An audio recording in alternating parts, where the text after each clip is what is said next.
ஆரிய அடிவருடிகளும் திராவிட கோட்டையும் தந்தை பெரியார் திராவிடர் கழகத்தின் சிறப்பு மாநாடு எழுச்சி தமிழர் திருமா பேராசிரியர் ஜவாஹிருல்லா தோழர் கோவை ராமகிருஷ்ணன் தோழர் அதியமான் தோழர் அருள்மொழி உள்ளிட்ட பல்வேறு அரசியல் கட்சிகள் மற்றும் அமைப்புகளைச் சேர்ந்த தலைவர்கள் கலந்து கொள்கிறார்கள். சென்னை டி நகரில் உள்ள சர்பிட்டி தியாகராயர் அரங்கத்தில் வருகிற ஜனவரி 23 பிற்பகல் 3 மணிக்கு அனைவரும் வருக, அனுமதி இலவசம். கரூரில் நடந்த 41 கொலைகள், அதை முன்னிட்டு அந்த வழக்கு சிபிஐக்கு மாற்றப்பட்டது. சிபிஐக்கு மாத்துங்கன்னு வாலண்டியராக போய் நின்று ஷில்பா குமார்.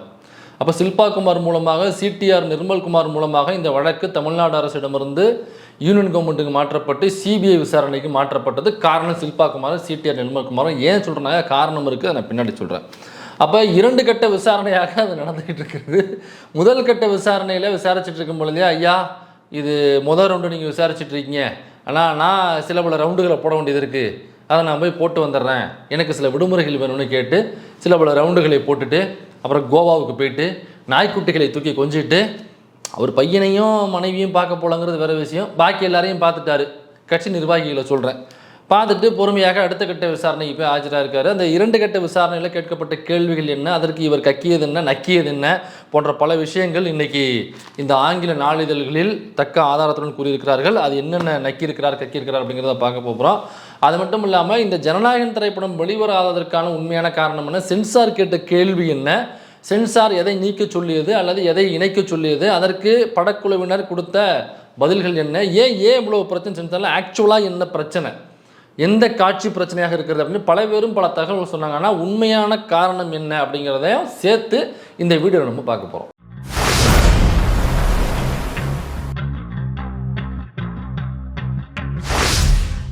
இந்த 2 கட்ட விசாரணையில் என்னென்ன கேள்விகள் கேட்கப்பட்டது, நக்கினது என்ன கக்கினது என்ன அப்படிங்கிறத பார்க்குறதுக்கு முன்னாடி முதல் கட்ட விசாரணை, அதான் விசாரணை போயிட்டு இருக்கும் பொழுது தம்பி சொல்லியிருக்காப்புல, விஜய் சொல்லியிருக்காப்புல, சார் இந்த மாதிரி நீங்கள் முதல் ரவுண்டு முடிக்க போகிறீங்க, நான் இன்னும் ஒரு ரவுண்டு கூட முடிக்கல, அதனால் நான் சில பல ரவுண்டுகளை முடிக்க வேண்டியது இருக்குது, பொங்கல் வருது, நான் பொங்கலை கொண்டாட வேண்டும், அதனால் எனக்கு பொங்கலை கொண்டாடுவதற்கு விடுமுறை வேண்டும், பொங்கல் முடிஞ்சதுக்கப்புறம் நானே இங்கே உங்களை விசாரணைக்கு வர்றேன், இது என் மாமியார் மேலே சத்தியம், இது அந்த நாய்க்குட்டியை தூக்கி கொஞ்சம் பார்த்தீங்களா, அந்த நாய்க்குட்டி ஓனர் மேலே சத்தியம், அந்த கோவாவுக்கு போனோம் பார்த்தீங்களா, அந்த கோவாவுக்கு போனதுக்கு யார் காரணமோ அவங்க மேலே சத்தியம், அப்புறம் எனக்கு 2 வீடு இருக்குது இல்லைங்களா, அந்த 2 வீட்டு மேலே சத்தியம், கரெக்டாக பொங்கலை முடிச்சுட்டு சொன்னது மாதிரி ரவுண்டை போட்டு தெளிஞ்ச உடனே நானே வந்து அப்பியர் ஆயிடுறாங்கயா அப்படின்னு சொல்லிட்டு லீவை போட்டு வந்தாப்புல.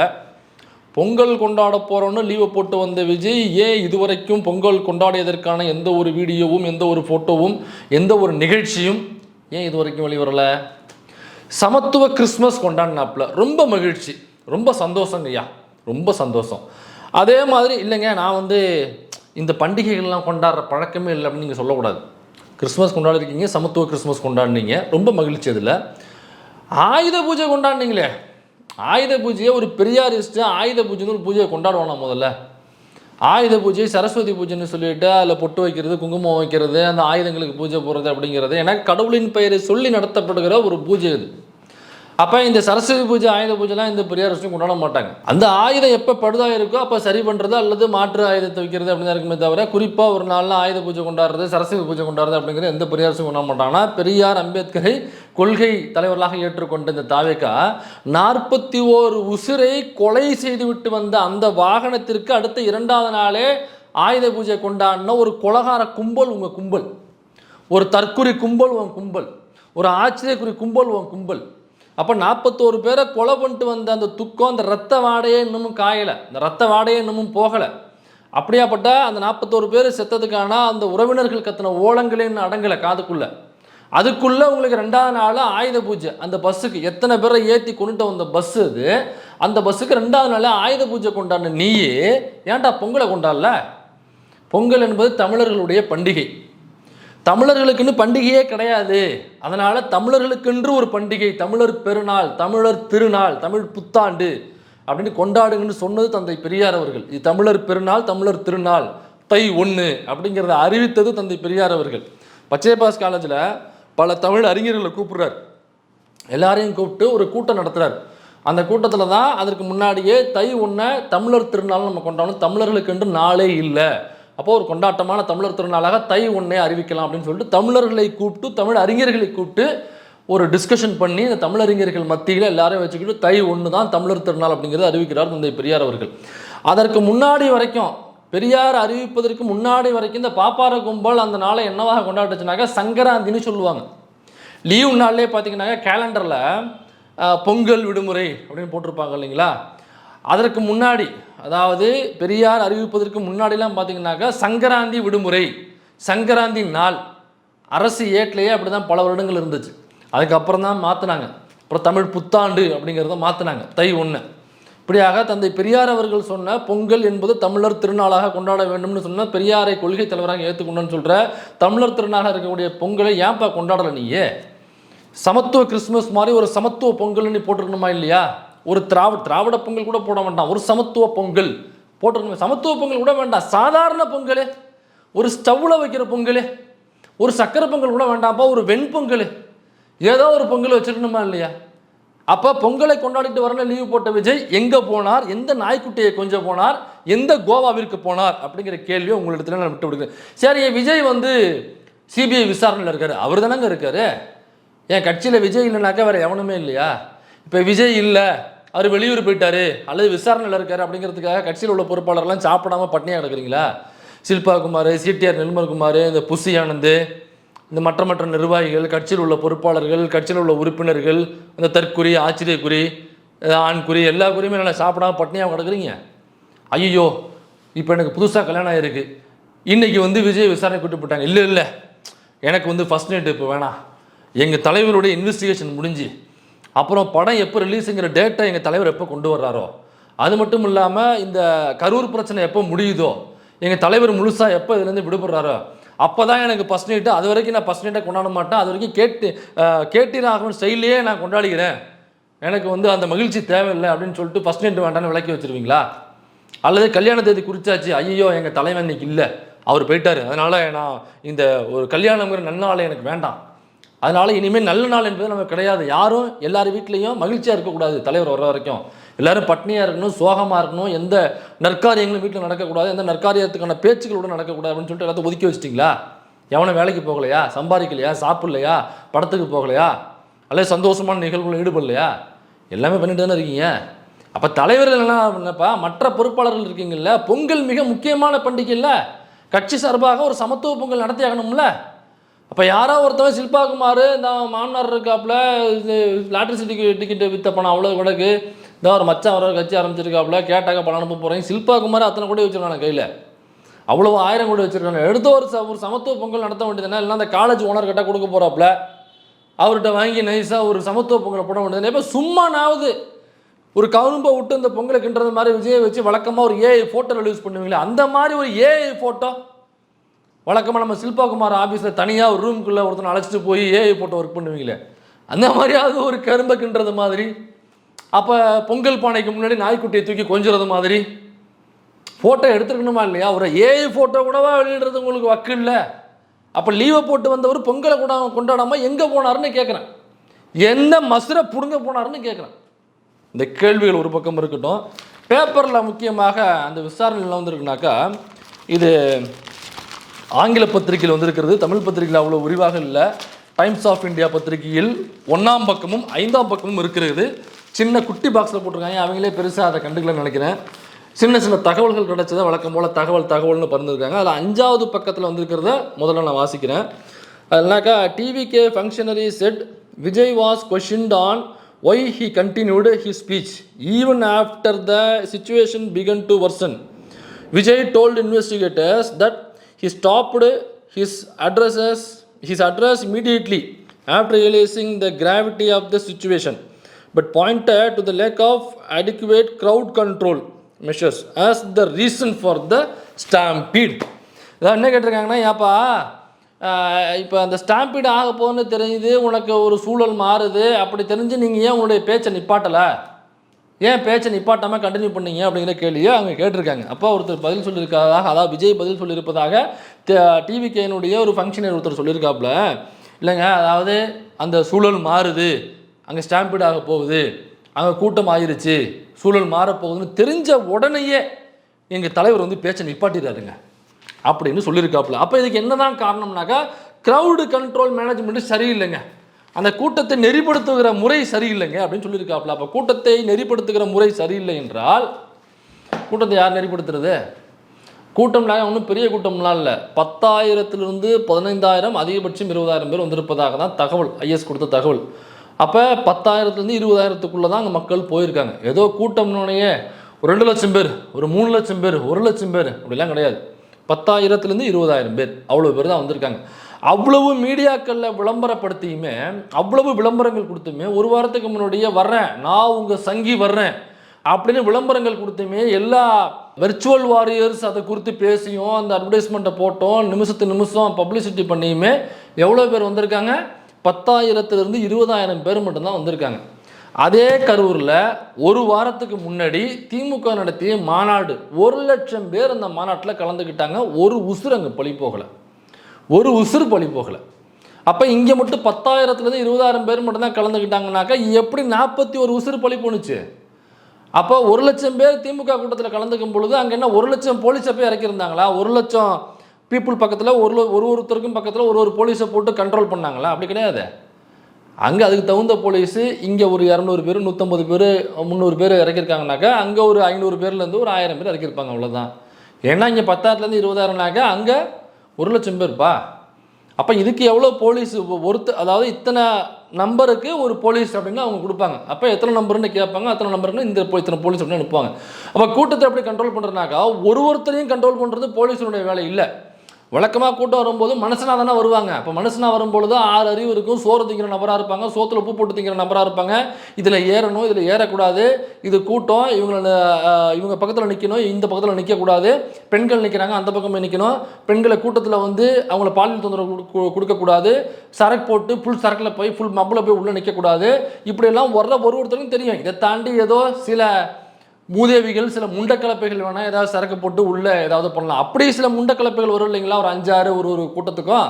அந்த முண்டக்கலப்பைகளை கவனிப்பதற்கு தான் அந்த போலீஸ் வருமே தவிர ஒரு முண்டக்கலப்பையும் கவனிப்பது அவங்களுடைய வேலை கிடையாது.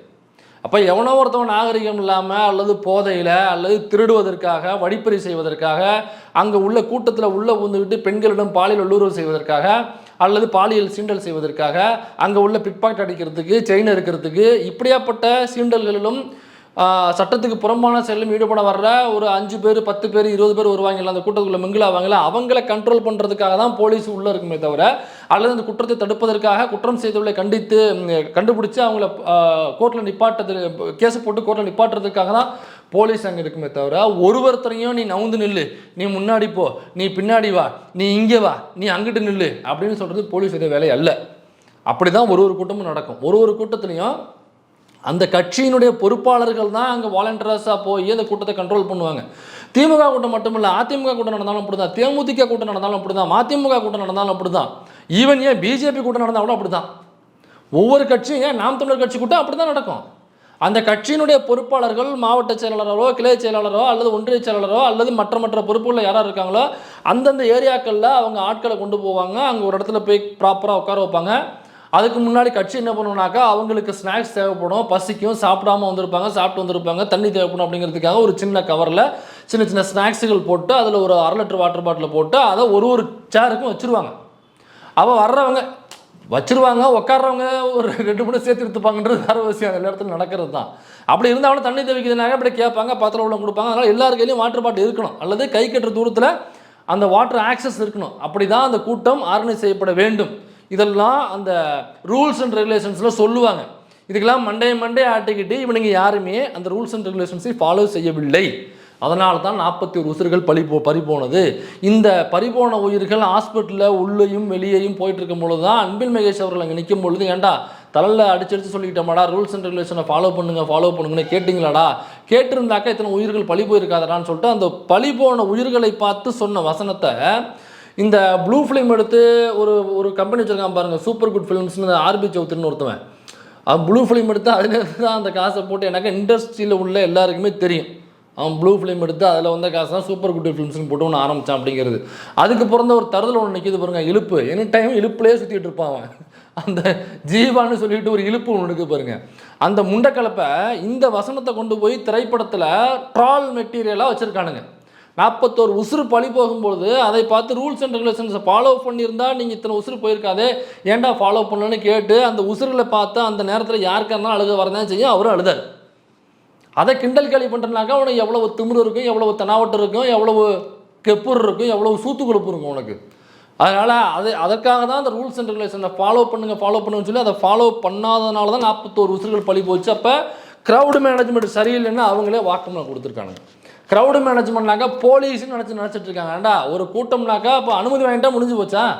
நாங்கள் அனுமதி வாங்கிட்டோம், நாங்கள் முறுக்கி தோளில் போட்டு நாங்கள் பேசுவோம், மைக்கில் பாட்டு பாடுவோம், பாட்டுகளுக்கு 10 ரூபான்னு நாங்கள் போயிட்டே இருப்போம். இதுதான் எங்களுடைய வேலை. பர்மிஷன் வாங்குவோம், வருவோம், பேசுவோம், போயிட்டே இருப்போம். அந்த வர்ற க்ரௌடுக்கு யார் தண்ணி கொடுக்குறது? க்ரௌடை யார் மேனேஜ் பண்ணுறது? க்ரௌடை யார் சேஃப்டியாக அனுப்பி வைக்கிறது? ஒவ்வொரு கட்சியிலும் இது பண்ணுவாங்க. கூட்டத்தை வந்தாங்கன்னாக்கா சேஃப்டியாக திரும்ப அனுப்பிச்சி வைக்கணுங்கிறது அந்த கட்சியோட பொறுப்பாளர்களுக்கான பொறுப்பு. அதனால தான் பொறுப்பாளர்கள், பொறுப்பாக இருப்பதால் பொறுப்பாளர்கள். ஆனால் அந்த கட்சியில் உள்ள பொறுப்பாளர்கள் என்ன தெரியுமா பண்ணுறானுங்க? அதே கரூர் கூட்டத்துக்கு இந்த தருமபுரியா ஏதோ ஒரு ஊர்னு நினைக்கிறேன், சேலம் வடக்கு மாவட்டம்னு நினைக்கிறேன், அங்கே உள்ள ஒரு மாவட்ட செயலாளர் ஒருத்தவன், நான் தாவேக்கல உள்ளவன், விஜயை நான் பார்க்குறதுக்கு கூட்டு போகிறேன்னு சொல்லிட்டு ஒரு ரசிகை புல் இருக்கு, கட்சியில் சேர்ந்துருச்சு. அந்த அம்மா கல்யாணம் ஆன அம்மா, அந்த அம்மாவை நான் கட்சியில் பொறுப்பில் இருக்க, நான் போய் தலைவரை பார்க்க வைக்கிறேன்னு சொல்லிட்டு நேராக பார்க்க வைக்கணும்னு போய் சொல்லி கூப்பிட்டு வந்துட்டான் காரில். அப்புறம் நான் நேராக பார்க்க வைக்கணும்னாக்கா அட்ஜஸ்ட்மெண்ட் பண்ணணும்னு சொல்லிட்டு கரெக்ட் பண்ணிட்டு வீட்டில் புருஷன்லாம் நேரம் பார்த்து வீட்டில் பூண்டான். வீட்டில் பூந்துட்டு இந்த பொறுப்பாக இருக்காங்கல்ல, அப்போ இந்த பொறுப்பாளர்லாம் என்ன பண்ணுறாங்கனாக்கா, விஜயை நான் பார்க்க வைக்கிறேன், விஜய் கூட ஃபோட்டோ எடுக்க வைக்கிறேன்னு அவங்களோட ரசிக மனப்பான்மை இருக்குல்ல, அதை இவங்க பாலியல் சுரண்டலுக்கு பயன்படுத்திக்கிறானுங்க. 2 பேரும் தனிப்பட்ட முறையில் ரூம்குள்ளே ஒன்றாக அவங்க ப்ரைவேசியாக இருக்கும் பொழுது கரெக்டாக புருஷங்காரன் உள்ளான்ட்டான், பாட்டாப்பில் அந்த வீடியோ வைரலாக இருக்குன்னு நீங்கள் பார்த்துருப்பீங்க. திரும்ப அந்த அம்மா அந்த வீடியோ போடுது, இதுக்கு திமுக தான் காரணம்ட்டு. எனக்கு அது புரியவே இல்லைடா இது வரைக்கும். ஏண்டா உனக்கு குழந்தை பிறந்தாலும் திமுக தான் காரணம்னு சொல்லுவியா? அந்த அம்மா விருப்பத்தோடு போகிறாங்க. ஆனால் இங்கே நடந்தது என்னன்னாக்கா, நான் தளபதியை பார்க்க வைக்கிறேன், தனியாக ஃபோட்டோ எடுக்க வைக்கிறேன், பொறுப்பு வாங்கி தர்றேன் அப்படின்னு சொல்லி இவருடைய பொறுப்பை வைத்து அந்த பெண்ணை பாலியலாக சுரண்டி இருக்கிறார். தன்னுடைய பொறுப்பை சொல்லி சுரண்டி, இவர் பெரிய அப்படியே ஆனாளங்கன் மசுறு. இவர் முகரையை பார்த்தோன்னா எல்லா பெண்களும் அப்படியே இந்த ஆக்ஸ் விளம்பரத்துக்கு வர பெண்கள் மாதிரி அப்படியே கட்டிக்குவாங்க. அவங்க ஆளையும் முகரையும் பாரு, இது முகரெல்லாம் முழிச்சாக்கா 3 நாளைக்கு பொடிக்கு போயில சிக்காது, பழையதுக்கு பால் பழம் சிக்காது. இது வந்தோடனே அப்படியே அள்ளி அணைச்சிக்கிறாங்களாம். பொறுப்பை வச்சுட்டு பரதேசினாயி ஊரில் உள்ள பொம்பளைங்களாம் சுரண்டி தின்னுட்டு இருக்கு பாலியலாக. ஏண்டா ஒழுங்காக கூட்டத்துக்கு அழைச்சிட்டு வர திரும்ப வக்கு இருக்கு அவனுக்கெல்லாம். இந்த மாதிரி பொறுப்பாளர்கள் தான் இந்த கட்சியில் இருக்காங்க. அந்த கட்சியில் உள்ள பெண்களை பாலியலாக சுரண்டுவதற்காக தானே பொறுப்பாளர்கள் இருக்காங்க. இந்த கட்சியை விட்டு தூக்கிட்டேன்னு சொன்னானுங்க, திருட்டு மொல்ல மாதிரி பண்ணுங்க. பார்த்தோம்னாக்கா அவன் ஊரில் போஸ்ட் அடிச்சு ஒட்டியிருக்கான், சிரித்த மாதிரியே போஸ்ட் அடிச்சு, சேலம் வடக்கு மாவட்டமாக என்னமோ அந்த மாவட்ட செயலாளர். அப்போ கட்சியை விட்டு தூக்கிட்டேன்னு சொன்னது பொய்.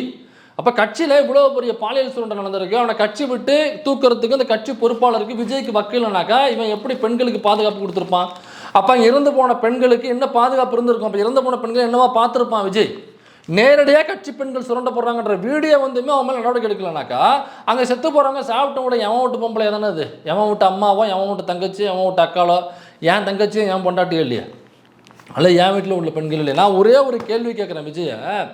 இப்போ அதே இடத்துலங்க, அதே கரூர் ஸ்டாம்பீடில் இப்போ விஜயோடைய மனைவியோ இல்லை, ஒருவேளை அது வேண்டாம் எனக்கா, ஒருவேளை அவங்க மனைவிக்கு ஏதாச்சும் ஆயிருந்துன்னா நான் கேட்க வர்றேன்.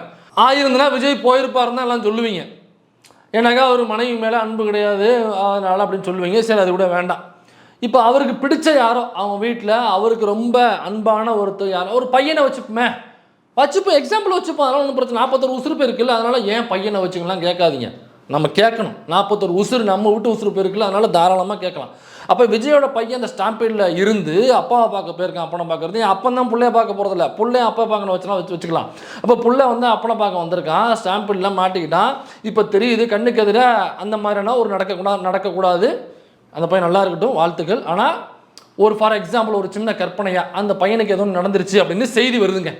சில்பாகுமார் ஓடி வந்து, ஐயா இந்த மாதிரி உங்கள் பையனுக்கு இந்த ஸ்டாம்பீட் ஆகிடுச்சு, இந்த இதில் மாட்டிக்கிட்டான் அப்படின்னு சொன்னோன்னே, ஐயோ அப்படியா, உடனடியாக வண்டி எடுங்கன்னு சொல்லிட்டு நீங்கள் கிளம்பி ஏர்போர்ட்டுக்கு ஓடிருப்பியா? இல்லை கேட்குற, கிளம்பி ஓடிருப்பியான்னு கேட்குறேன். இல்லை உங்கள் அம்மாவுக்கு அந்த ஸ்டாம்பீடில் நடந்துருச்சு, இதே மாதிரி தான் நீ தலைதறிக்க பின்னங்கால் பிடல் அடிக்க ஓடிருப்பியா? உங்கள் அப்பாவுக்கு நடந்த உடனே ஓடிருப்பேன். எனக்கு உங்கள் அப்பாவுக்கு கொஞ்சம் சண்டையாக இருக்குது, அதனால் அவங்க அம்மாவுக்கோ பையனுக்கோ அல்லது உனக்கு பிடித்த ரொம்ப நெருக்கமான ஒரு நாய்க்குட்டி தூக்கி கொஞ்சம் இல்லைப்பா, அந்த நாய்க்குட்டிக்கு ஆயிருந்துனாக்கா நீ ஓடிருப்பேடா? ஓடிருப்பேன் நீ ஓன்னாக்கா அந்த நாய்க்குட்டி ஓனர் ஒன்று செருப்பை கழட்டி அடிக்கும். வீட்டுக்கு போகும்போது செருப்பை கழட்டி அடிச்சிருக்கோம். எங்கன்னா நாய்க்குட்டி கேட்டு செருப்பை கழட்டி அடிச்சிருக்கோம். இப்போ நாய்க்குட்டிக்கு உசுருக்கு ஒரு மதிப்பு, இப்போ எங்களுடைய மனிதர்களுக்கான உசுருங்கிறது வேறு மதிப்பா? அப்போ உன் உன் பிள்ளையோ உங்கள் அம்மாவுக்கோ நடந்திருந்தா இதே மாதிரி தான் ஓட்டிருப்பியா? அப்போ நீ ஏர்போர்ட்டில் போகும்போது 30 வருஷம் பழிப்பு வச்சு பதில் சொல்லுங்கன்னு சொல்லும்பொழுது அவ்வளோ வேகமாக வர்ற. அப்போ எவன் வீட்டு பிள்ளையோ எவன் வீட்டு அம்மாவோ தானே. இப்போ உன் வீட்டுக்கு பிள்ளைங்க தான் ஓடி இருக்க மாட்டேன்ல. போய் இறங்கி ஹாஸ்பிட்டலில் சேர்க்கறதுக்கு எவ்வளவு கூட்டங்கள் இருந்தாலும் உன் பிள்ளையை தூக்கிட்டு நீ நேரடியாக போய் ஹாஸ்பிட்டலில் சேர்த்துருப்பில்ல. உங்கள் அம்மாவுக்கு நடந்துருச்சு, எவ்வளவு கூட்டங்கள் இருந்தாலும் வண்டியிலேருந்து இறங்கி உங்கள் அம்மாவை தூக்கிட்டு போய் ஹாஸ்பிட்டலில் சேர்த்துருப்பில்ல. அப்போ அங்கே செத்து கிடக்கிறது யாரோ ஒரு அம்மா தானே. உங்கள் வயசில் உள்ள அம்மாவும் செத்து கிடக்கிறாங்கல்ல. உன் பையன் வயசு உள்ளவனும் அதில் செத்து போயிருக்கான்ல. உனக்கு பேரப்பிள்ளை இருந்ததுனாக்கா என்ன வயசு இருக்குமோ அந்த பேரப்பிள்ளையில் செத்து போயிருக்குல்ல.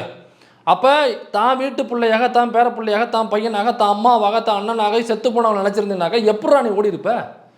இவனை நம்பி தான் நீங்கள் இவ்வளவு கூட்டம் அங்கே போய் நிற்கிறீங்களா? வெக்கமால இப்படின்னு கேட்கணும்னு தோணுது, ஆனால் கேட்க வேண்டாம் அப்படிங்கிறனால நான் கடந்து போகிறேன். அடுத்ததாக சிடிஆர் நிர்மல்குமார் என்ன சொல்லியிருக்காருன்னா, TVK joint general secretary CTR Nirmalkumar dismissed reports suggesting the Vijay name could figure in the charge sheet as baseless. அதாவது இதில் சார்ஜ் ஷீட்டில் சேர்த்தது விஜயோடைய பேரை சேர்த்தது பேஸ்லெஸ் அப்படின்னு சொல்கிறாப்புல. அதுக்கப்புறம் என்ன சொல்கிறாப்புலனாக்கா, அதாவது பிஜேபியினுடைய அடுத்த பேரால் தான் சொல்லியிருக்காங்க, படித்தேன். பிஜேபியினுடைய தமிழ்நாடு மாநில தலைவராக இருக்கக்கூடிய நயினார் நாகேந்திரனே என்ன சொல்கிறாருன்னா, இதற்கு காரணம், கரூர் சம்பவத்திற்கு காரணம் டிஎம்கேனுடைய முன்னாள் அமைச்சராக இருக்கக்கூடிய செந்தில் பாலாஜி அவர்கள் தான் இதற்கு காரணம் என்று பிஜேபியினுடைய மாநில தலைவர் நயினார் நாகேந்திரன் சொல்கிறாரு. அதனால் நீங்கள் செந்தில் பாலாஜியை விசாரிங்க. யார்? நயினார் நாகேந்திரன் பிஜேபியிலேருந்து சொல்கிறாரு. அதனால் நீங்கள் சிபிஐ செந்தில் பாலாஜி விசாரிக்கணும். ஏன் நீ சொல்ல மாட்டியா? நீ அந்த இடத்துல இருந்தில்ல, நீ கட்சியில் முக்கிய பொறுப்பாளர் தானே, மாநில பொறுப்பாளர் தானே, விஜய்க்கு அடுத்த கட்டத்தில் இருக்கக்கூடிய பொறுப்பாக இருக்க. அப்போ நீ நேரடியாக சொல்ல முடியாது தானே, ஐயா இந்த பிரச்சனைக்கு எங்கள் தலைவருக்கும் காரணம் இல்லை, இது பேஸ்லெஸ்ஸு, இதுக்கு காரணம் யாருனாக்க எனக்கு தெரியுங்க, செந்தில் பாலாஜி தாங்க காரணம், நீங்கள் செந்தில் பாலாஜி கூப்பிட்டு விசாரிங்க. நீ சொல்ல வேண்டியது என்னடா மயிறு? அங்கே போய் நயினார் நாகேந்திரன் பிஜேபி தலைவர் அவர் சொல்லுகிறார் செந்தில் பாலாஜி காரணம்னு, அதனால் செந்தில் பாலாஜி கூப்பிட்டு விசாரிங்க. இந்த பரதேஷ் நாய் வெளில வந்து இன்னொரு சேனலுக்கு ஏஎன்ஐக்கு ஒரு பைட் கொடுக்குறான். அதில் சொல்ல முடியுதுனாக்கா, அமித்ஷா வந்து எங்கள் பக்கம் தான் இருக்காரு, Amit Shah ji சொல்லிட்டாருங்க. Last time when Home Minister Amit Shah ji was present in Tamil Nadu, in front of him the state the district MLA, Karur MLA, the state BJP president openly mentioned that Sendil Balaji was responsible for the death of the 41 people. In front of Amit Shah ji it was mentioned. Modiji அவங்க எல்லாமே எங்கள் பக்கம் தான் இருக்காங்க. அமித்ஷாஜி சொல்லிட்டாரு, எங்களுக்கு சப்போர்ட்டிவாக தான் இருக்காரு.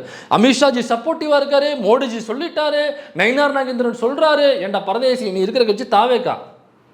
அப்போ ஷில்பா குமார் சொல்லிட்டாரு செந்தில் பாலாஜின்னு, அதனால் செந்தில் பாலாஜி விசாரிங்க.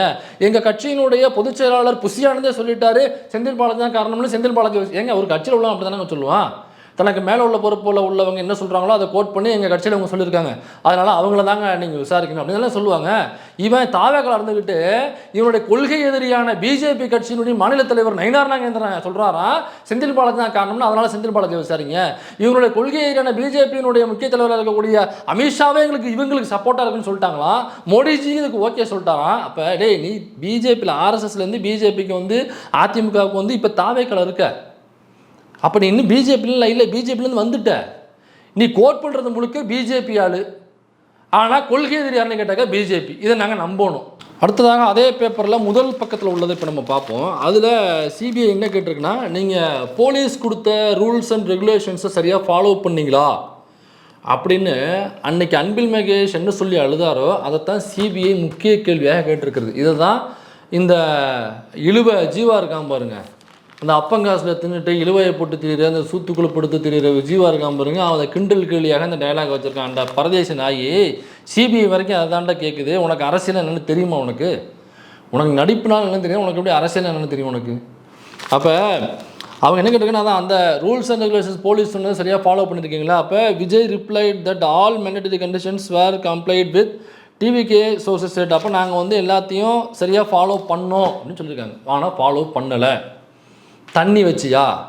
எங்கே வச்ச? கூட்டத்தை கண்ட்ரோல் பண்ணுறதுக்கு உன்னுடைய வாலண்டியர்ஸ் வச்சியா? எங்கே வச்ச? அப்போ அவ்வளவு ஸ்டாம்பிட் ஆகும் பொழுது உள்ளேருந்து ஆம்புலன்ஸ் உள்ளே வருது வெளியிலேருந்து. அப்போ வெளியிலேருந்து ஆம்புலன்ஸ் உள்ளே வருதுனாக்கா உள்ளே ஸ்டாம்பிட் ஆகி மயக்கம் போட்டு விழ ஆரம்பிச்சிட்டாங்க, சாகுவதற்கு முதல் ஸ்டேஜ் வர ஆரம்பிச்சிட்டாங்க. அப்படிங்கிறதுனால தான் அங்கேருந்து கால் போயிருக்கு. காலை கேட்டு வரிசை ஆம்புலன்ஸ் வருது.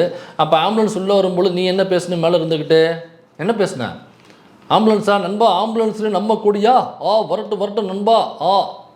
எது ஆம்புலன்ஸ். ஒருவேளை நம்ம கூட்டம் போடுறது பிடிக்காமல் இந்த வண்டி அனுப்புகிறாங்களோ அப்படின்னு சொன்னதாக இருக்கட்டும், ஆம்புலன்ஸ் வரும்பொழுது ஆம்புலன்ஸ் டிரைவரை அடித்ததாக இருக்கட்டும், அந்த ஆம்புலன்ஸ் மீது உங்கள் கட்சி கொடியை கட்டினதாக இருக்கட்டும், இதெல்லாம் ஆம்புலன்ஸ் வரும்பொழுது இப்படி தான் பண்ணுவீங்களா?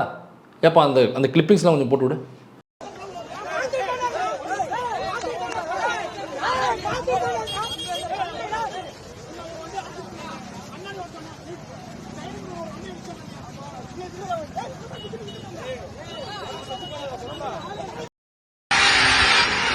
போறீங்களா?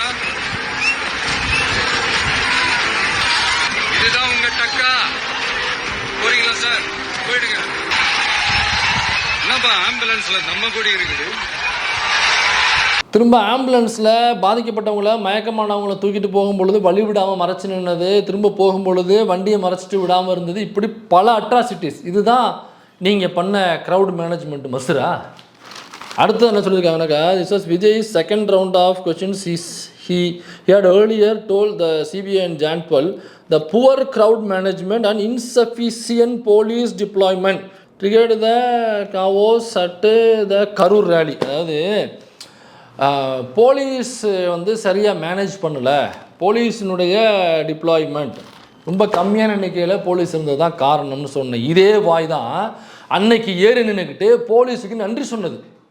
இதே விஜய் அன்னைக்கு ஆம்புலன்ஸ் அந்த பிரச்சார வாகனத்தின் மீது நின்று கொண்டு போலீஸ் தங்களுடைய கடமையை சரியாக செய்திருக்கிறார்கள் அப்படின்னு சொல்லி போலீஸுக்கு பாராட்டு தெரிவித்து இதே வாய் இன்னைக்கு சிபிஐயில் போயிட்டு என்ன சொல்கிறான்னாக்கா, போலீஸ் டிப்ளாய்மெண்ட்டு தான் காரணம் அப்படின்னு சொல்லியிருக்கான். அப்போ உண்மை என்னங்கிறத கடைசி வரைக்கும் சொல்லலை. உண்மை என்னன்னாக்கா, இந்த பரதேசி நாய் 7 மணி நேரம் லேட்டாக வந்து தான் காரணம். அப்போ 7 மணி நேரம் ஏங்க அந்த போலீஸுக்கு பாராட்ட சொன்ன வீடியோ போடுங்க, அப்போ தான் மக்களுக்கு தெரியும். ஓகே, முதல்ல போலீஸ் டிபார்ட்மெண்ட்டுக்கு என்னுடைய மனமார்ந்த நன்றிகள். அவங்க இல்லைன்னா அந்த பைபாஸ்லேருந்து இந்த ஸ்பாட்டுக்கு என்னால் வந்திருக்க முடியுமான்னு எனக்கே தெரியல. So once again thank you so much. இப்போ 7 மணி நேரம் லேட்டாக வந்தால் தான் காரணம். 7 மணி நேரத்தில் கூட்டம் வந்து அதிகமாகி போய் பிதுங்கி போய் கிடக்குது. 10,000 to 20,000 பேர் இருப்பாங்கன்னு வச்சுங்களேன். அப்போ கூட்டம் ஏன்ப்பா நீ 7 மணி நேரம் ஏன் லேட்டாக வந்த அப்படின்னு சொல்லிட்டு சிபிஐயில் அதே கேள்வியை கேட்குறாங்க. 7 மணி நேரம் ஏன் லேட், 7 மணி நேரம் எப்படிங்க லேட்டாக ஆகும்னு சொல்லி கேட்குறாங்க. அதுக்கு என்ன சொல்கிறான், திருச்சியிலேருந்து கரூர் வரைக்கும் ரோடு வளைஞ்சி வளைஞ்சி வளைஞ்சி வளைஞ்சி வளைஞ்சி வளைஞ்சி இருக்குது சார். அதனால தான் சார் 7 மணி நேரம் எங்களுக்கு லேட்டாகி போச்சு சார் கரூர் போகிறதுக்கு. சரிப்பா, திரும்பி போகிறதுக்கு அதே திருச்சி தானே திரும்பி போனேன். எவ்வளோ நேரத்தில் போனேன்? 1 மணி நேரத்தில் போனியா இல்லையா? திரும்ப போகிறதுக்கு 1 மணி நேரம், வர்றதுக்கு 7 மணி நேரமா? இப்போ வர்றதுக்கு இருந்த ரோட்டில் தானே நீ திரும்பவும் போயிருப்ப. இப்போ வரும்பொழுது உனக்கு ரோடு வளைஞ்சி வளைஞ்சி வளைஞ்சி, எப்போ வளைஞ்சி வளைஞ்சி இருக்கட்டும் சரி, அப்போ வளைஞ்சி வளைஞ்சி இருந்தாலுமே திருச்சியிலேருந்து கரூர் வர்றதுக்கு உங்களுக்கு 7 மணி நேரம் ஆகுமா? இப்போ அதே வளைஞ்சி வளைஞ்சி வளைஞ்சி வளைஞ்சி வர ரோட்டில் தான் பஸ்ஸும் வருது, அதே ரோட்டில் தான் மற்ற காரு பைக்கு எல்லாமே வருது. அப்போ அந்த பைக்கு காரு அந்த அரசாங்க பஸ்ஸு ப்ரைவேட் பஸ்ஸு அது எல்லாமே 7 மணி நேரத்துக்குள்ளாவே வந்துடுது. திருச்சி டு கரூர் வந்து சில மணி நேரங்கள்லேயே வந்துடுது. உனக்கு மட்டும் இப்படி வளைஞ்சி வளைஞ்சி வளைஞ்சி வளைஞ்சி இருக்கிறதுனால 7 மணி நேரம் ஆகுமா? பஸ்ஸு காரெல்லாம் விடுங்க, பஸ்ஸு நடந்து வந்தாலே 7 மணி நேரத்தில் வந்துடலாம். ஆனால் நடந்து வர்றதை விட விடுங்க, அடி மேலே அடி வச்சு வந்தாலே 7 மணி நேரத்தில் வந்து சேர்ந்துடலாம்.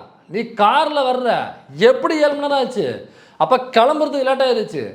சென்னையிலேருந்து நீங்கள் வர்றதுக்கு கிளம்புற காலையில் 8:45 வர வேண்டியவன் மொத்தம் நைட்டு 7:15 வர்றானாக்கா என்ன என்ன யோசனை இருந்திருப்பான்? நாளைக்கு கூட்டம் இருக்குது, இத்தனை மணிக்கு கூட்டம் இருக்குது, நம்ம வீட்டில் இத்தனை மணிக்கு கிளம்பணும், இத்தனை மணிக்கு ஏர்போர்ட்டு போகணும், இத்தனை மணிக்கு அங்கே இறங்கினாக்கா இங்கேருந்து அங்கே போகிறது. இப்போ ஷெட்யூல் இருந்தால் தான் ராஜன் சில நேரத்துக்கு வர முடியும்.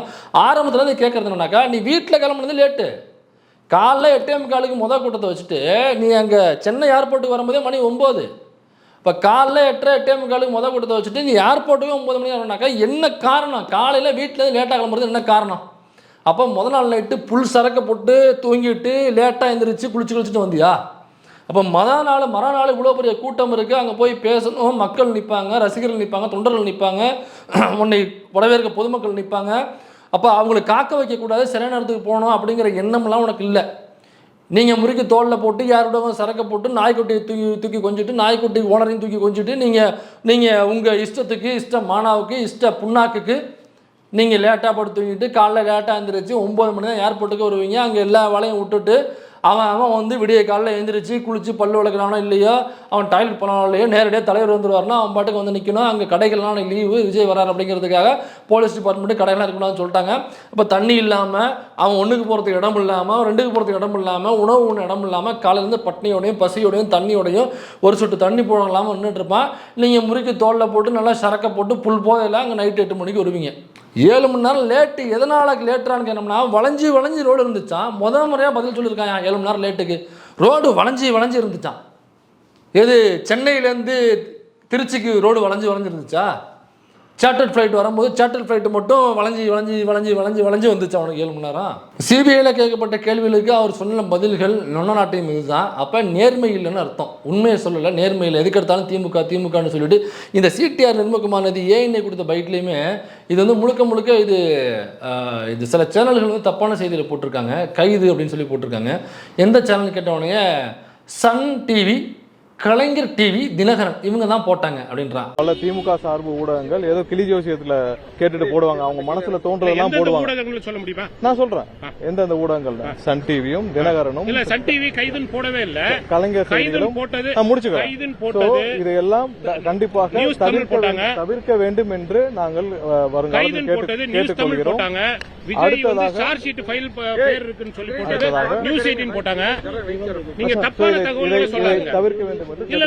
இவனை பத்தி கைதுங்கிற செய்தி இந்த 3 சேனலையும் போடவே இல்லை. போட்ட சேனல்ஸ் எதுனாக்கா தமிழ் நியூஸ் 24/7 போட்டாங்க. அப்புறம் பாலிமர் சேனல் போட்டாங்க. விஜய் கைது அப்படிங்கிற செய்தி அவங்க தான் போட்டாங்க.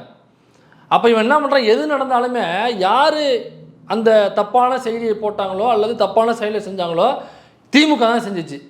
திமுக தான் இதுக்கு காரணம். திமுக தான் ஜனநாயக படத்தை வெளியிட மாட்டேங்குது. திமுக தான் சிபிஐ விசாரணை காரணம். திமுக தான் எல்லாத்துக்கும் காரணம். திமுக எனக்கு வந்து நேற்று எனக்கு போதை ஏறல, திமுக தான் காரணம். நேற்று எனக்கு சீக்கிரமாக வந்துருச்சு, திமுக தான் காரணம். முந்தா நாள் வந்து எனக்கு வரவே இல்லை, திமுக தான் காரணம். எல்லாத்தையும் திமுக தான் காரணம்.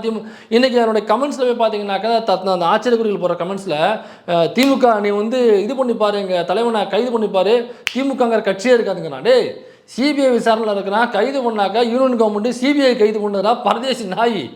அப்போ அவங்களுடைய ரசிகர்களை தற்குறியாகவே வச்சுருக்கானுங்க. அதுதான் எனக்கு ஆச்சரியக்குறியாகவே இருக்குது.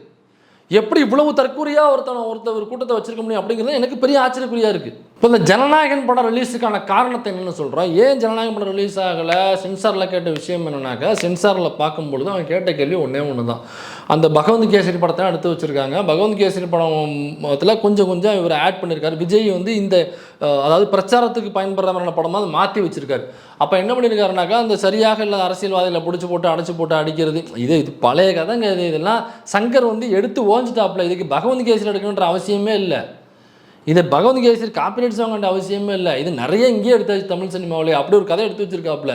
அதுக்கப்புறம் இவரு ஒரு கட்சி ஆரம்பிக்கிறாப்புல. இந்த கட்சிகள்லாம் ஊழல் செய்யுது, லஞ்சம் வாங்குறாங்க அப்படிங்கிறதுக்காக அடைச்சி வைக்கிறாப்புல. அதனால இவர் ஒரு கட்சி ஆரம்பிக்கிறாப்புல. கட்சி ஆரம்பிச்சதுக்கு என்ன பண்ணணும், கேம்பெயின் பண்ணணும். கேம்பெயின் பண்ணதுக்கப்புறம் ஓட் போலிங் பண்ணதுக்கப்புறம் சிஎம் இல்லையா. ஆனால் இவர் படத்தில் என்னவாக இருக்குனாக்க, கட்சி ஆரம்பிக்கிறாப்புல, அடுத்த சீனில் சிஎம் ஆகிட்டாப்புல. அவன் சென்சாரில் கூப்பிட்டு கேட்குறாங்க, கட்சி ஆரம்பிச்சிருக்கீங்க ரைட்டு, படம் அப்படி போயிட்டுருக்கு, கட்சி ஆரம்பிக்கிறீங்க, அப்புறம் கட்சி சார்ந்த நிகழ்வுகள் இருக்கணும், நீங்கள் பிரச்சாரத்துக்கு போகணும், எலெக்ஷன் கேம்பெயின், அப்புறம் ஓட் போலிங் சீன் இருக்குது, அதுக்கப்புறம் நீங்கள் சிஎம் ஆகணும். அப்படி தானே இது ஃப்ளோ இருக்கணும். இந்த ஃப்ளோவில் திடீர்னு கட்டாகி கட்சி ஆரம்பிக்க திடீர்னு சிஎம்னு போட்டு முடிச்சிட்டிங்க. பட்டுன்னு படம் முடியுதே, நல்லா இல்லை. அப்போ சீன்ஸ் வந்து இல்லை அந்த சீன்ஸ். அப்போ நீங்கள் உள்நோக்கத்தோடு அந்த படத்தை எடுத்திருக்கீங்க. படமாக அதை எடுக்கலை, நீங்கள் உங்கள் பிரச்சாரத்திற்கான படமாக எலெக்ஷன் வருது அப்படின்னு சொல்லி எடுத்திருக்கீங்க. அப்போ பிரச்சாரம் இருந்துச்சுனாக்கா அந்த சீன் எங்கேன்னு கேட்குறான். சீன் இருந்துச்சு, இப்போ இல்லை. ஏன் இல்லைனாக்கா அந்த நக்கீரன் கோபால்னு ஒருத்தர் இருக்கார், அவர் தான் எல்லாத்துக்கும் காரணம். இந்த சென்சார் போர்டு இன்னைக்கு ஜனநாயகன் சென்சார் வராததுக்கு காரணம் நக்கீரன் கோபாலனுங்கிற ஒரு நபர் தாங்க காரணம். ஏன்னா அவர் தான் இந்த ஷூட்டிங் எடுக்கிறாங்கன்னு சொல்லிட்டு அவர் தான் முதல்ல அதை வெளிக்கொண்டு வந்தது அந்த உண்மையை.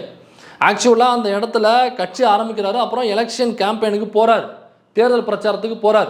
அந்த பிரச்சாரம் என்னன்னாக்கா திருவாரூரில், அந்த நாகப்பட்டினத்தில், அப்புறம் நாமக்கல்லில், கரூரில் இங்கெல்லாம் போய் பிரச்சாரம் பண்ணார் இல்லைங்களா. இந்த வண்டி மேலே நின்று கூட்டத்தை காமிச்சு அதுக்கு தான் 20க்கும் மேற்பட்ட ட்ரோன்கள் பயன்படுத்தப்பட்டுச்சு. அதான் நக்கீரன் கோபால் கேட்டார், இவ்வளவு ட்ரோன்கள் எதுக்கு யாரும் பயன்படுத்த மாட்டாங்க, இவ்வளவு ட்ரோன்கள் எல்லாமே சினிமாவுக்கு பயன்படுத்தக்கூடிய ட்ரோன்கள். அது மட்டும் இல்லாமல் உள்ளே வந்து கேமரா செட்டப் இருந்துச்சு. இது எல்லாமே உண்மை. இந்த ஃபுட்டேஜஸ் எடுத்து தான் அவனுங்க அந்த கட்சி ஆரம்பிக்கிறாரு. அதுக்கப்புறம் அந்த பிரச்சாரத்துக்கான ஷார்ட்ஸ் எல்லாமே அதில் உள்ள ஷார்ட்ஸ் வைக்கிறாங்க. அப்புறம் ஓட் போலிங் சீன்ஸ் இருந்துச்சு. அதுக்கப்புறம் அவர் சிஎம் ஆகுறாரு. இப்போ இந்த பிரச்சாரத்துக்கு உள்ள சீன்ஸாக அந்த சீன்ஸ் சொல்லி ஏற்கனவே போட்டு நொறுக்கிட்டோமா ட்ரைலர்லேயே வச்சுருந்தானுங்க. ட்ரைலரில் அதனுடைய இமேஜ் மாதிரி மாற்றி ஒரு நெகட்டிவ் இமேஜ் மாதிரி ஃபோட்டோஷாப் மாதிரி பண்ணி வச்சுருந்தாங்க. எல்லாருமே அதை எடுத்து டீகோட் பண்ணோம். அப்போவே இதெல்லாம் நீங்கள் சொல்லுவீங்களா? சரி, நம்ம சார்ந்த தோழர்களே ஆவுன்னா உடனே சொல்லக்கூடாது அப்படின்னு அவங்க நடுநிலைமையா. இப்போ சீன்ஸ் எங்கன்னா அவன் கேட்குறான், நீ ட்ரைலர்லேயே வச்சுருந்த, அப்போ சீன்ஸ் எங்கன்னு கேட்குறான். சீன்ஸை கொண்டா ஏன்னாக்கா ஏன் ஓட் போலிங் சீன் எடுத்தாங்கன்னாக்கா பிரச்சார சீன் இல்லாமல் ஓட் போலிங் சீன் வச்சா நல்லா இருக்காது. இப்போ பிரச்சார சீனு அதோட முடியும் போது ஓட் போலிங் அப்படியே சிஎம் ஆகுறது. அப்போ இந்த 2 போர்ஷனும் இல்லை. பிரச்சாரம் இல்லை, ஓட் போலிங் இல்லை. பிரச்சாரம் வச்சா தான் ஓட் போலிங் வைக்க முடியும். ஓட் போலிங் சீன் தனியாக ஷூட் பண்ணியிருக்காங்க. ஆனால் பிரச்சார சீன் முழுக்க இங்கே எடுத்த சீன். இப்போ திரும்ப அதிரி புதிரியாக அதை ஷூட் பண்ணி உள்ளே கொண்டு போய் வைக்க முடியாது, டைம் இல்லை. ஏன்னா பொங்கலுக்கு ரிலீஸ் பண்ணணும். அதுக்குள்ளே திரும்ப க்ரௌடு தனியாக ஒரு செட்டப் போட்டு எடுக்கணும்னாக்க பெரிய க்ரௌடு அதை போட்டு ரீஷூட் பண்ணி திரும்ப அதை எடிட் பண்ணி திரும்ப உள்ளே கொண்டு சேர்க்கறது நாட்கள் கிடையாது. சென்சாருக்கு அப்ளை பண்ணியாச்சு. அப்போ அதை வெட்டி எடுத்துட்டாங்க. நக்கீரன் கோபால் பேசிட்டாரு, மற்ற எல்லாரும் பேசிட்டாங்க, மக்கள்கிட்ட போய் சேர்ந்துருச்சு. 41 பேர் உசுறு அதில் சாவு கொடுத்துருக்காங்க. அப்போ இதை நம்ம சீனாக வச்சுருந்தோம்னாக்கா மக்கள் வந்து நம்மளை மன்னிக்க மாட்டாங்க. அப்படிங்கிறதுனால நேக்காக அதை கட் பண்ணி எடுத்துட்டா அப்படின்னு நம்ம எச் வினோத் இந்த பழிபாவத்தில் இந்த ரத்தக்கரையில் எச் வினோத்துக்கும் பங்கு இருக்குது. எச் வினோத்துக்கு பங்கு இருக்குது. இது எத்தனை நாள் எச் வினோத்தோட தூக்கத்தை இறுதி வரை கெடுக்குங்க. 41 உசுறு, இந்த 41 குழந்தை கீழ்த்தாடை உடஞ்சி மேல்தாடை கிழிஞ்சு போய் ஒரு குழந்தை இறந்து போனச்சுல அந்த குழந்தையோட இறப்பாக இருக்கட்டும், ஒரு குழந்தை வயிறு கிழிஞ்சு குடல் வெளில வந்து சுற்றி போய் அந்த குழந்தையோட இறப்பாக இருக்கட்டும், நெஞ்செலும்பு உடஞ்சி இதில் குத்தி அந்த சின்ன சின்ன குழந்தைகள் அம்மாக்கள் தங்கச்சிகள் செத்து போனாங்கல்ல, அந்த ஒவ்வொரு வீட்டினுடைய ஓலமும் அந்த ரத்த கரையும் ரத்த வாடையும் எச் வினோத்தை இறுதி வரைக்கும் தூங்க விடாதியா. உன்னை இறுதி வரைக்கும் இந்த ஓலங்கள் உன்னை எழுப்பிக்கிட்டே இருக்கும். உனக்கு தூக்கமே வராது பாரு. எனக்கு மனசாட்சி உள்ளவர், அதனால் சொல்கிறேன், நீ உண்மையை சொல்கிற வரைக்கும் உனக்கு தூக்கமே வராது. எங்கேயாவது எழுதியாவது வச்சிரு, எங்கேயாவது எழுதியாவது வச்சிரு. ஏன்னாக்கா பின்னாடி வர சந்ததிகள் அதை படித்து தாங்கன்னு தெரிஞ்சுக்கிட்டு இப்போ உடனே சொல்ல வேண்டாம். உனக்கு தூக்கம் வரணும்னா எங்கேயாவது எழுதி வச்சிரு. எவங்கிட்டே சொல்லி வைக்காத, எழுதி வச்சிரு.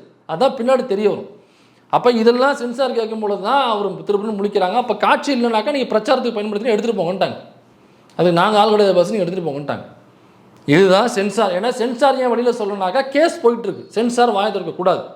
சென்சார் எல்லாத்துக்கும் வந்து பதில் சொல்ல மாட்டாங்க. அவங்க வேலையை மட்டும் தான் பார்ப்பாங்க. அவங்க ப்ரெஸ் மீட் வச்சு சீமான் மாதிரி கக்கப்பன்னு சிரிச்சுக்கிட்டு தஞ்சாவூர் கோபுரம் 7 கீழே விடாது, அண்டர்டாக்கருக்கு 7 உசுறு, ரெக்கி பாண்டிங்க வந்து பேட்டில் ஸ்ப்ரிங் வச்சுருந்தாரு அப்படிங்கிற பொய்யெல்லாம் அவங்க சொல்லிட்டு தெரிய மாட்டாங்க. அந்த வதந்திகள்லாம் அவங்க வேலையை பார்ப்பாங்க, அவ்வளோதான். அப்போ இதுதான் பிரச்சனை. இந்த பிரச்சனையில் தான் சென்சாரில் அந்த படம் மாட்டிகிட்டு நிற்கிது. அதனால தான் படம் வருவதற்கான தாமதமாகிறது. படம் வருதா இல்லையாங்கிறத பொறுத்திருந்து பார்ப்போம்.